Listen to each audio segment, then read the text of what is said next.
Hello, everyone. Thank you so much for joining us tonight for our monthly educational webinar. We're waiting for a few more people to join, so we'll just chat for a minute. Dr. Sam, she's a fellow tennis player as well as my personal physical therapist. She's a mobile therapist, so she comes to my office about once a week and works on my various pickleball injuries, and she's allowed me to get back to playing again. I actually played like 4 times this week and didn't re-injure myself, so that's a big accomplishment. Even though I know she probably doesn't want me to play that much, Maybe not, but that's okay. but anyway, so I guess we'll go ahead and get started, and then people will just join. And as usual, we will send out a recording of this early next week, and Dr. Sam is also going to give us a PDF with a summary of some of the exercises she's going to talk about so that you guys will have something to refer to if you decide you want to get started with any of the things she recommends. So without any further ado, I want to introduce Dr. Samantha Ritz, physical therapist. So how did you get into physical therapy in the first place? So I actually really didn't know I wanted to be a physical therapist until college, which is kind of late in the game for most people.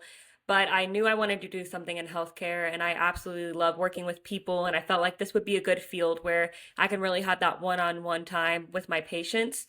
And so, kind of throughout college, looking into the different disciplines. And then my grandma actually had a knee replacement, and she said she met her physical therapist, she loved her, said maybe that could be something I'd be interested in. And then I observed one day, and it just felt like I was just hanging out with my patients. You have the full hour with them, kind of learn about their lives, and at the same time, really giving them so much education on what to do for the future. And I just felt like this is it. This is exactly what I want to do. I think the human body is an incredible machine, and it really does a great job of trying to heal itself if you give it the right guidance. So that really, once I did my first observation, I was sold, and I knew this is what I wanted to do for the rest of my life.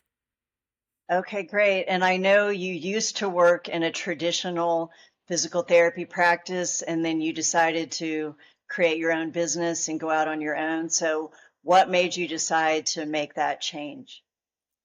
Yeah, so I, graduated school, did the traditional outpatient therapy, what you think of when you go to physical therapy.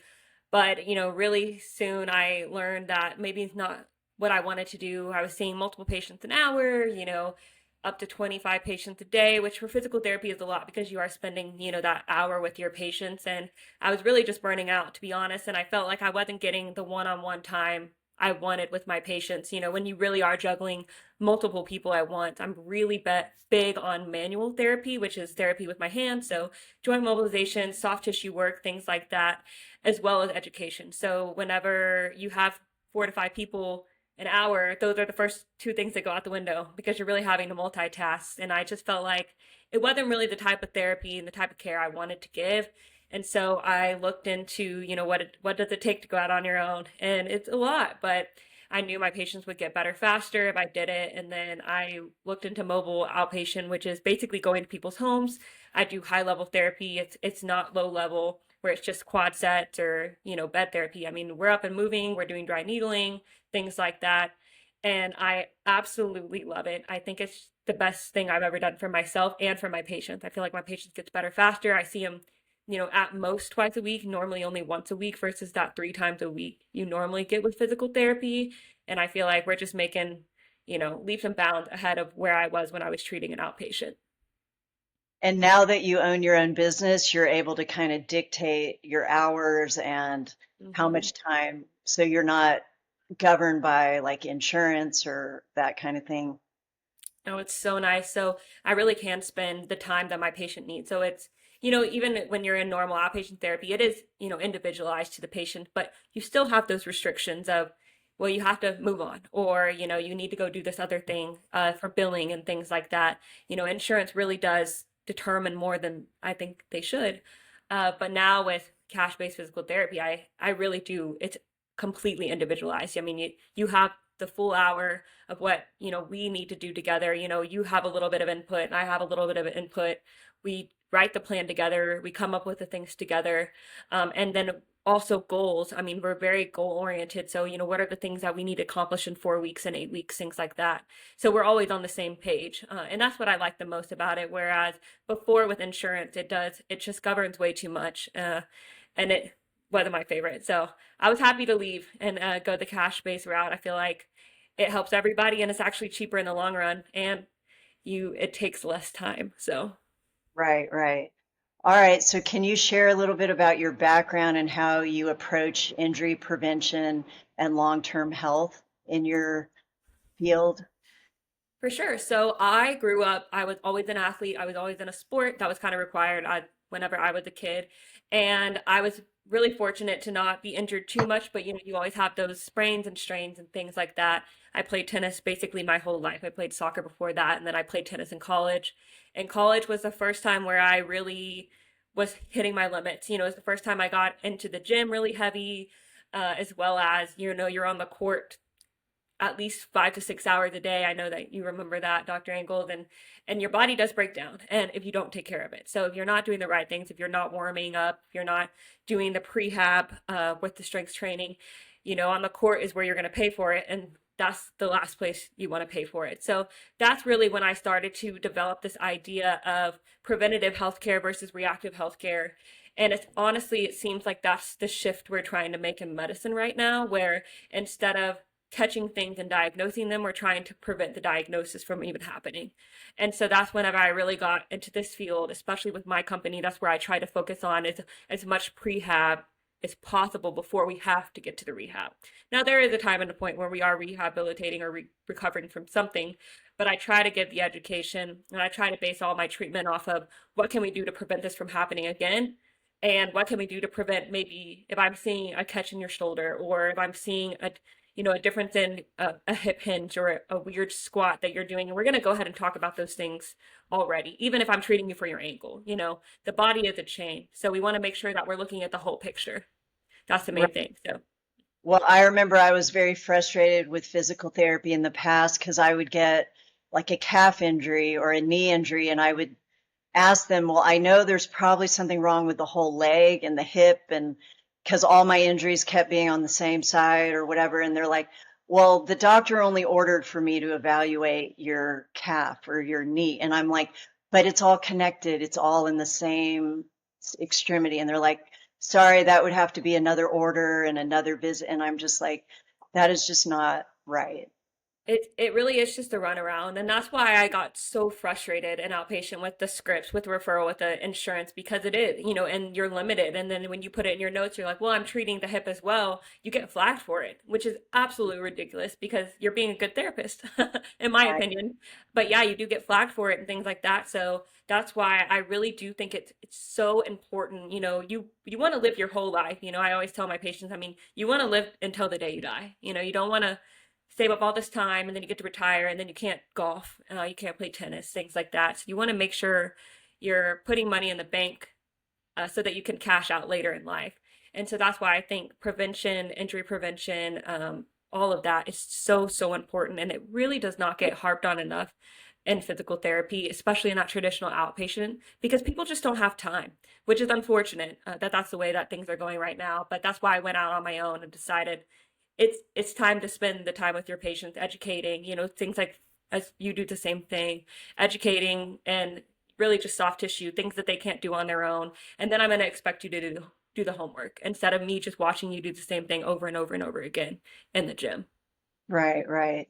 All right. Well, I wanted to transition into kind of strength training and how you feel like that contributes to long-term health and injury prevention.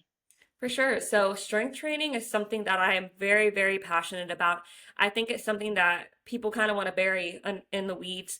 It's really easy to get, go for that quick fix or maybe something that is a little bit easier to do. For some reason, nobody wants to strength train. It makes no sense to me, but this is what I see all the time. And there are so many benefits of strength training. And so let me just go through a couple of them. I didn't want to list them all out because there's like 25, etc. But a couple of the things that I think are the most important. Number one, cardiovascular health. I think it's so important to make sure that you're strength training alongside your cardio because you're testing your body in a different way. With cardio, you're working on your VO2 max, things like that, your aerobic health. But strength training also does the same. It decreases your blood pressure. It decreases your resting heart rate, which is so important, especially when you're trying to do those more intense things. And it directly correlates over to your functional mobility in your home. So things like putting the Christmas decorations in the attic, you don't think about those things, or lifting your kid up to put, maybe to put the star on the Christmas tree, things like that. And you really need to make sure that you have the ability to lift the weights to be able to do those things. We don't think about it because it's just, we have to do it, especially with my moms. They just will crank out anything. I think it's the adrenaline, but then they're hurt 2 weeks later because they didn't think about it, but we haven't been training for that. So really, number one, cardiovascular health. And then number two, I really think it's understated, but improving your mental health and your body image. Strength training is one of the best things I see. There's something about this adrenaline dopamine rush that you get after a really good lift in the gym, that it's just so important for my women and my men, especially like mid-age, when a lot of my patients were athletes growing up, and then they kind of lose that competitive edge because they don't have something to honestly act on it. I think strength training is a really great thing you can do. You're always trying to beat yourself, your weight from the previous week, or how good you feel after, you're not as sore. So there's always a goal in mind. And I feel like it's really nice to get that competitive edge out. But I also really, really want to harp on the fact that exercise and strength training does not have to be punishing. I think a lot of times we go into the gym and we feel like we have to be so sore. If you're not sore, then, the hour after, the next day, you didn't do anything. That is not true. And the evidence will go to show, you want to be maybe a little bit sore, but if you can't even walk up the stairs, you did too much. And I will always say that you did too much, because you should never be punishing your body. It should be something that's nice and easy to do. You're giving a little bit of a challenge, but you're not getting to the point where you don't want to go back. So it's really just kind of trying to find that balance a little bit. And then I think also getting a little bit of a social aspect in. They actually just came out with a study that said that playing tennis will increase your lifespan up to 9.7 years more than anything else, which I thought was incredible. I thought it was great because strength training with tennis and agility, but I also think that community aspect of tennis is a lot of it as well. Another thing with strength training, stronger bones. Bone mineral density is so important, especially with women with hormonal changes going into menopause, perimenopause.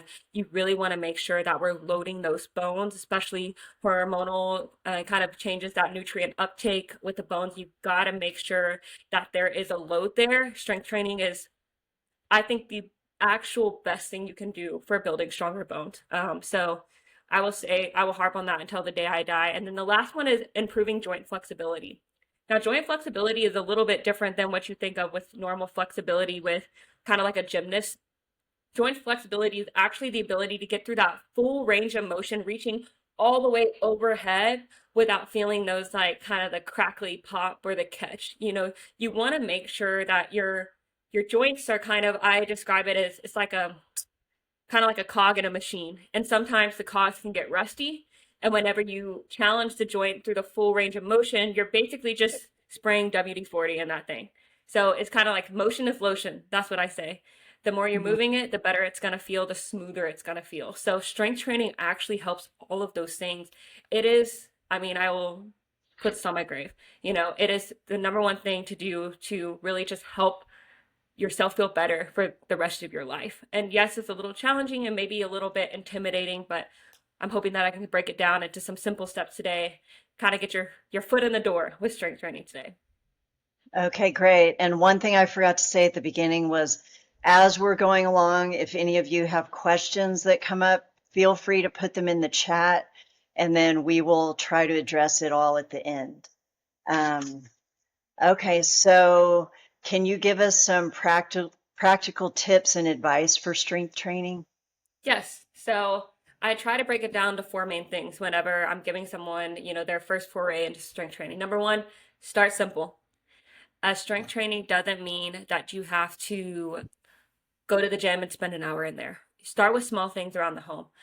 You can do, maybe crank out 5 squats every time a commercial comes on, or go up and down the stairs one more time than you normally would have to, just because.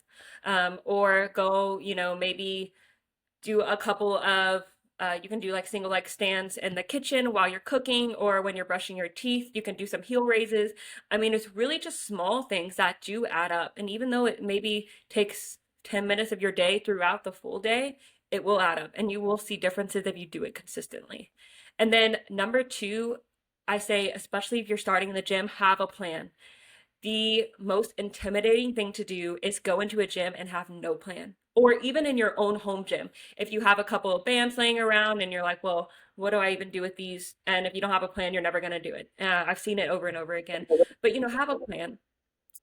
Choose a couple of things that you want to do. This also kind of ties into my next thing, which is do your research before or hire someone who knows what they're doing to do it for you. That's something that you can always do. Get a personal trainer, maybe someone who can teach you the basics, or a physical therapist even. That's a little bit of what I do with some of my patients. If we just kind of go through the basics, okay, we're going to do a full body evaluation. What are the things you want to work on? And then we build a plan. And then once you know kind of the components of what we're doing, then you can build yours down the road.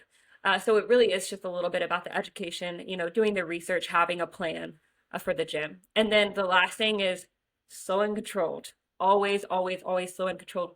Very rarely when you're first starting out with strength training am I telling you to do something fast and wild, if ever. Probably never. I would never say that.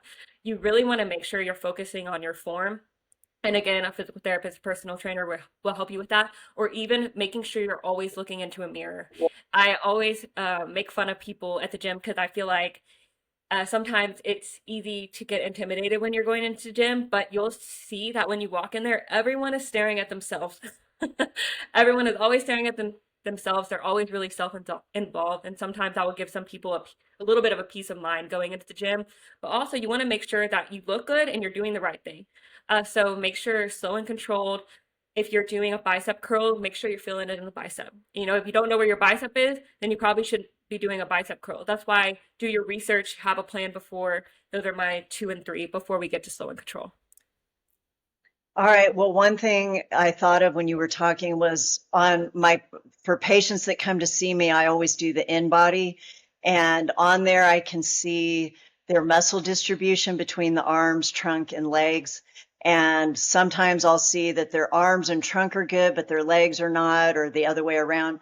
So for all of you that come to me and get the InBody, you can always take that to a trainer or a physical therapist and show them that it looks like you're weaker in certain areas and you really need to work on that.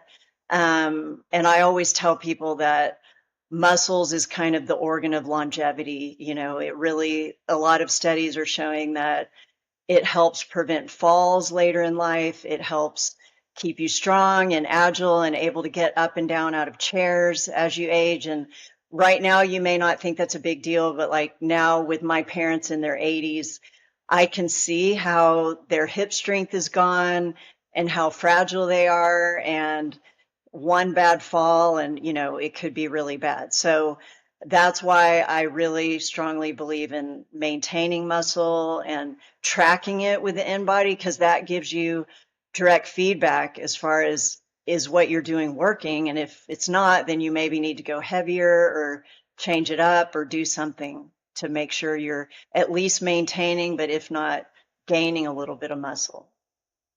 For So, sure. And I was actually, if anybody's a reader in here, I'm reading this book or listening on audiobook. It's called Outlive by Peter Attia. It's an amazing book. He talks about all the things we're talking about today and really, transitioning from that healthcare 2.0 to 3.0, that injury prevention. And so much of what he talks about is maintaining muscle strength, grip dynamometer, the InBody test, those things. If you have the numbers, but you don't do anything about the numbers, then really, sometimes it's just we know, but we are not doing anything about it. So you got to make sure that, maybe it's uncomfortable now, but it's going to be even harder 10 years down the road if you haven't done anything about it. And then now 10 years later, it's even harder. So might as well start today. That's what I say. It's never going to be harder than it is today. So. all right. And what are some common misconceptions about strength training that you encounter? Yeah, so there are a lot of these, unfortunately, about strength training. Number one, and we could probably all guess this, is that strength training is going to make you bulky. Um, this is I think number one, what I hear, as my women always say this to me. My men generally don't care; they want to be bulky, but with my women, I get this all the time as well. I don't want to be bulky.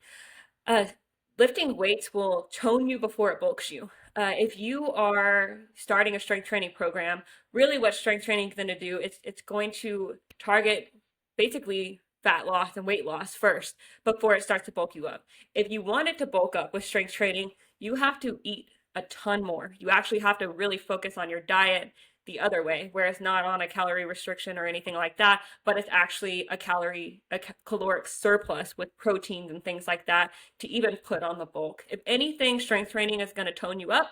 The skin is going to feel tighter on your body. You're going to feel stronger. They're going to have more definition in a good way. So strength training makes you bulky. Number one, I hear it all the time. I hate it. I hate it. I hate it. I will say that. I'll put that on my gravestone too, I guess. And then also strength training is only for young people. Absolutely not. Now, strength training is something that you've got to do in every single decade of your life. Maybe it'll look a little bit different, but if you are consistent every day with your strength training, it really shouldn't be that much different. I mean, we are having people in their 80s and 90s, they're centenarians, they're living to 100 plus, and they're lifting weights every single day, and they're lifting the weights that you and I do. So it's really all about that, progressive overload. If you start now, then every day it feels the same. It never gets harder, really. It only gets harder if you stop and then you try to pick it back up. So strength training for young people, not a real thing. Also, cardio is better for weight loss. I really kind of picked on that a little bit with the bulky comment, but cardio is great for weight loss, but strength training is, if not a little bit better for weight loss, especially with people who maybe are dealing with some hormonal deficiencies or things like that. Strength training is actually going to help because your muscles are working. Your muscles take up a lot of energy. And if you're challenging the muscles, then the energy will help you kind of go into that calorie fat loss as well. And then something I see all the time, you need a gym to do strength training. Absolutely not. I run a mobile outpatient clinic, so we're doing strength training anywhere and everywhere. I do it on the court, we do it in people's offices and their homes.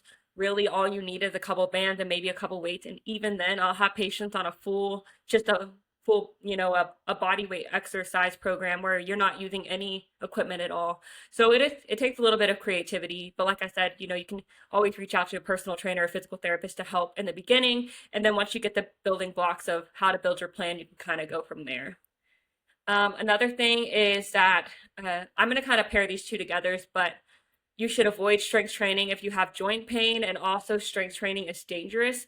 I would put those together because, yes, there are times that maybe you should not be doing strength training, and that's when you've probably already seen a doctor or a physical therapist, things like that, where they're telling you, let's put a hold on this for now. If not, strength training is something that is great for joint pain or for joint inflexibility, things like that. Now, you want to make sure you're doing the right things, kind of those four things I talked on earlier, which is keeping it simple, having a plan, doing the research, and then slow and controlled. If you're doing those four things, you're generally okay. Now, if you're having pain in the gym, and I always say if you're having sharp and pinchy pain that is uncomfortable and you don't recognize it, then that's when you need to reach out to somebody else. Now, if that dull, hard, uncomfortable feeling, then that's your muscle soreness. But sharp, pinchy, uncomfortable, and you don't know where it's coming from, those would be my red flags. That's when you need to make sure you're looking into something else before you're going forward. And then also the last thing that I want to say is that you have to lift heavy weights to see results. This is not true at all. If you're doing, out and if I don't know if I have a couple patients in here, but if you're doing small movements the right way with the right form, you will be able to tell that it is hard and it is working those muscles. It doesn't have to be a 50-pound dumbbell, picking up off the ground for you to get those benefits. It really is just about doing the right things and finding the things that are hard for you that we need to work on. So absolutely not. You don't have to lift heavy weights. You just need to be challenging yourself in the right way. So those are a couple of the misconceptions I see all the time. I really like to touch on those because I think that they're easy excuses that my patients will give me that they don't want to do strength training. And I'll just tell them, stop them right there and say, nope, we're doing it and this is why. And if you still disagree, then maybe we can talk a little bit more about it. But those are things I hear all the time. Yes, and one thing I talk to my patients, especially the ones that are doing weight loss drugs and losing weight fairly quickly or over a few months, is I track their muscle on the in-body. And if I start noticing they're losing like more than 5 or 10% of their body weight in muscle, then we have to have a very serious conversation about you're clearly not doing enough strength training, and that's really, really important. So I feel like a broken record, but I'm sure you agree that when you lose weight, you want to mainly be losing fat and not a lot of muscle, because if you ever do gain weight back, you're going to have less muscle than you started with, and you're going to be higher in fat, which nobody wants that. No, exactly. Exactly. Especially, touching on the weight loss drugs, we're seeing that a lot right now where, weight loss is great, but you gotta, make sure that it's the right type of weight loss. You are a system, you are a machine, and we've got to make sure that we still have the pieces in place, and you don't want to lose the parts of your machine that are really, really important and that are, and it's funny because the body is like a chameleon. It will grow its tail back in certain, aspects, but it is easier to grow fat than muscle. So you want to keep that muscle and you want to lose the fat. All right, and then how do you recommend integrating strength, balance, and kind of coordination training into your fitness program? For sure. I think that's a great question. So, this question is great. I'll talk a little bit about, the generalities of it and then also kind of what I do with my own programming. But I would say these three components are so important. You've got strength, you got your balance and your coordination.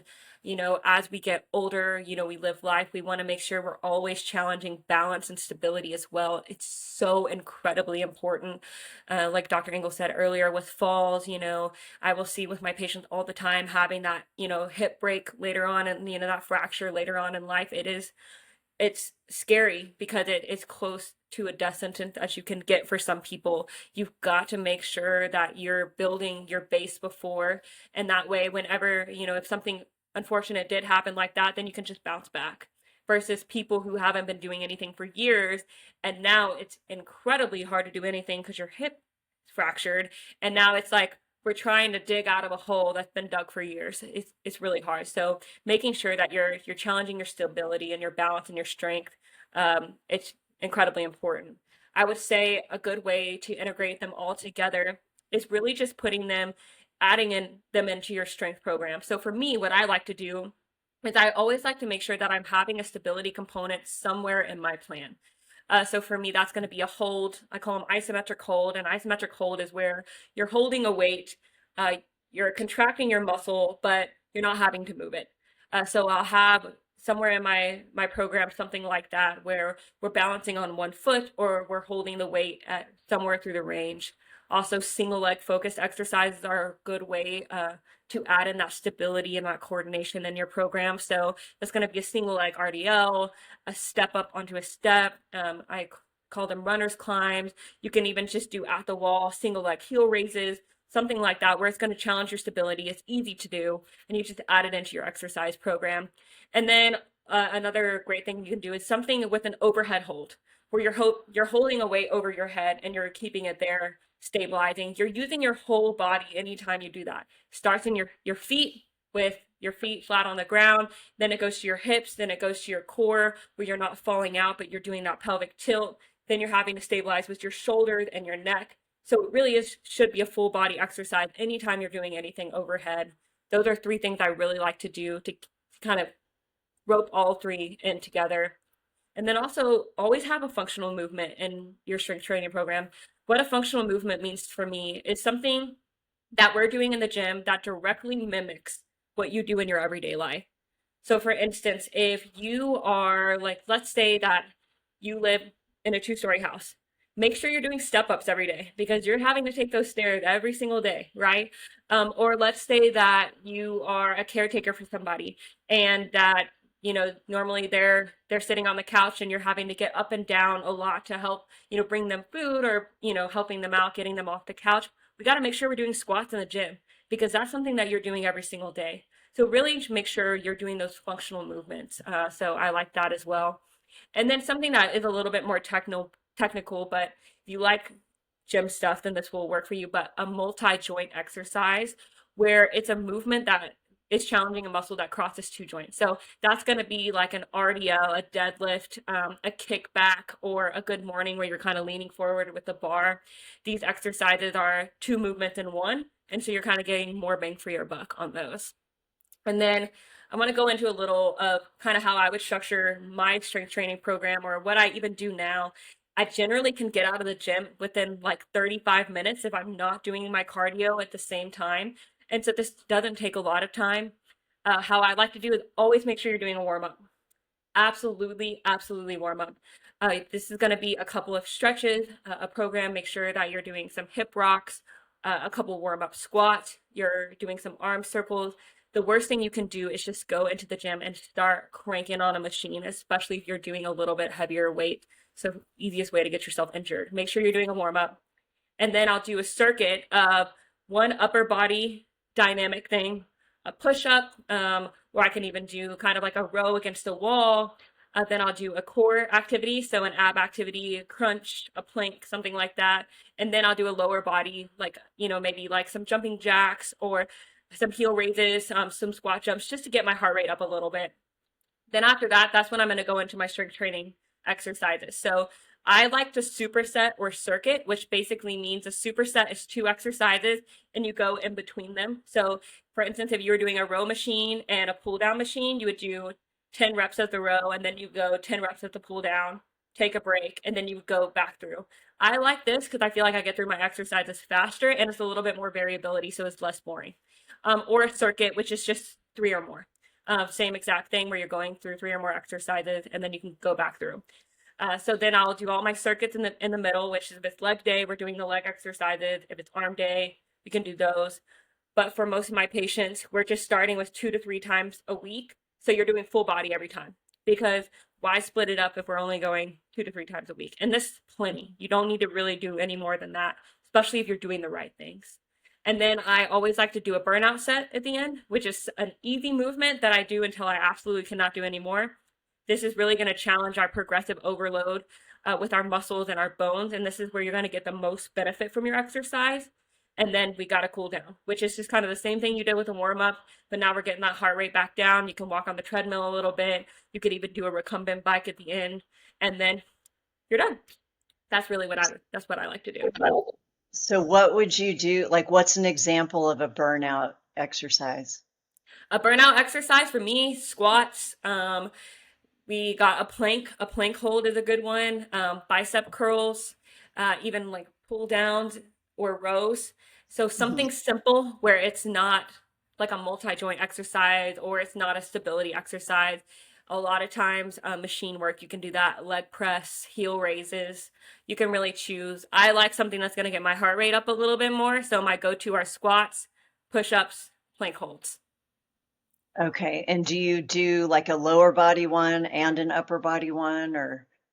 I try on this one. If I'm doing an upper body one, I will always do a lower body too, but that's just my preference because I like to grow my legs. But if I'm doing lower body, because if you're doing lower body, it gets your heart rate up faster, then I'll just do a lower body or core on its own. Okay. And do you have any final thoughts or recommendations for our listeners regarding strength training, injury prevention, and long-term health? Yes. The main thing I like to tell my patients is just like you would save money for retirement and you put a little bit of money away on every paycheck, your 401k, your Roth IRAs, any of those things, you want to make sure you're making those same deposit toward your physical health. And that's really what all of this is for. You're making those tiny deposits every day. Those 30 minutes, that $100 you take, every day off your paycheck so that when you do retire, you can cash it out. But if you don't make those deposits and then you retire and you have nothing, then that's when it's scrambling and it gets a little bit scary. So think about it that way. I feel like my patients can always relate it to a retirement savings because that's something that we're all doing. It's the same thing with your body. You want to make sure that you're making those little deposits every day so that you can cash them out in the end. And that's the way I like to kind of think about everything. So, Okay, great. We do have a few questions. So the first one is, what types of injuries do you treat with dry needling, and how long does it take to see results? So with dry needling, I would say the number one thing I see is low back pain, SI joint impingement, things like that. Normally with dry needling, it does take time, unfortunately, and it's always an adjunct to something else. So I would say rarely am I just dry needling, if ever. I would say it's always a supplement to something else. So if we've got a program in place and it had, maybe they've tried PT, they've tried chiropractic before, nothing's working. Okay, we're going to be really specific with our exercises and my manual therapy, and we're going to add in dry needling. So I'd say low back pain I see, where I use it for plantar fasciitis. We do it for calf strain, tennis elbow I see a lot, golfer's elbow as well. Those would be, I would say, and then also as well, upper trap tightness, dry needle that all the time, and then cervical neck pain, migraines. It really depends on the injury of what the recovery time is, but I would say if you're doing it right, you've got it in supplement with something else, you're going to really see that kind of 2 to 3 month mark is when you'll really get, the recovery you want. Normally to see results, you'll feel better in 2 weeks. You'll see actual changes in 6 to 8. That's what I always like to tell my patients. All right, and you kind of touched on it a little bit, but someone asked, do you recommend strength training every single day or just a few times a week? So I recommend, especially if you're just starting, pick 2 to 3 times a week. I would say 3 times is my sweet spot. I really like 3 times a week because you're kind of alternating days. Unless you're really into the gym, it's not my favorite to go back to back, especially if you're doing a full body workout. Now, if you're getting up to the 4 times a week, you're generally starting to split your exercises where you have leg day, then arm day, stuff like that. When you're first starting, my ideal is 3 times a week. It's full body. You get to touch on everything. You feel really good. The soreness doesn't compile on itself. So that's what I would say. Okay, great. Well, I think those are all the questions that I see. So how can people find you if they want to work with you or learn more about you? Yes, so I will, alongside the PDF document with a kind of a basic plan, I'll also put all my information on there. But if you want to find me, I have a website. It's functionphysicaltherapy.org. My email is drsam at functionphysicaltherapy. I'm also on Instagram at drsam underscore the function PT. And then my phone, I don't know if I should put my business phone number in here, but I might message it in the chat for you guys. It's really the easiest way to get a hold of me. And you can just text me, and I can kind of get back to you on that. But I am accepting patients right now. So if anyone wants to get back in, oh, thank you, Carol, for that message. It's very sweet. I am accepting patients at the time. Thank you so much for attending, and we look forward to seeing you next month with our next webinar. Thanks a lot. Good Thanks for night. having me, Dr. Angles. All right, you're welcome. Bye-bye.